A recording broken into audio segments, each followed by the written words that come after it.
तनख्वाहों में इजाफे और मसावी हकूक़ के मामले पर हज़ारों वफाकी मुलाजमीन ने पार्लियामेंट हाउस के बाहर एहतजाज किया, धरना दिया और नारेबाजी की। मुलाजमीन मार्च करते हुए पहले सुप्रीम कोर्ट की इमारत के सामने पहुंचे, जहां पर मुजाहरे में यह एहतजाज तब्दील हो गया।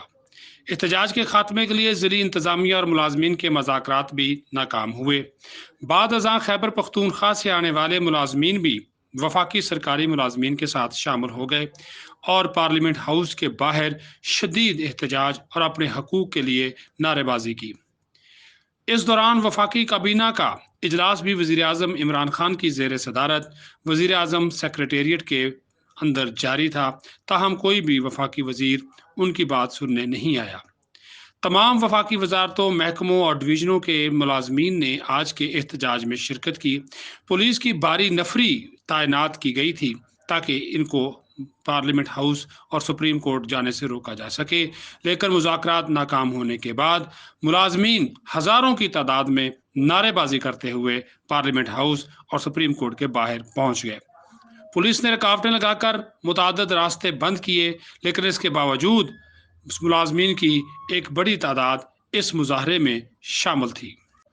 कोर कमेटी के सरबराह रहमान बाजवा का इस मौका पर कहना था, एहतजाज का मकसद अपनी आवाज़ वज़ीर आज़म और सुप्रीम कोर्ट ऑफ पाकिस्तान तक पहुँचाना है। वफाकी मुलाजमीन पहले भी वजारत ख़जाना के सामने धरना दे चुके हैं। तनख्वाहों में इजाफे के लिए मुलाजमीन ने 32 रोज़ तक मुसलसल धरना दिया था और हफीज शेख के दफ्तर का गिराव भी किया गया था। उनका कहना था कि सेक्रेटरीज कमेटी की सिफारिशात पर मुकम्मल तौर पर अमल दरामद नहीं हुआ। पे एंड पेंशन कमीशन की कार्रवाई जमूद का शिकार है।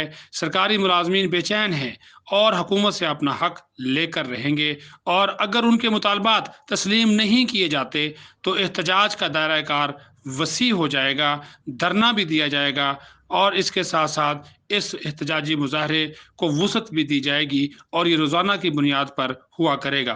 खैबर पख्तूनख्वा से आने वाले सरकारी मुलाजमीन ने भी वफाकी सरकारी मुलाजमीन के साथ इजहार यकजहती किया और अपने हकूक़ के लिए नारेबाजी की।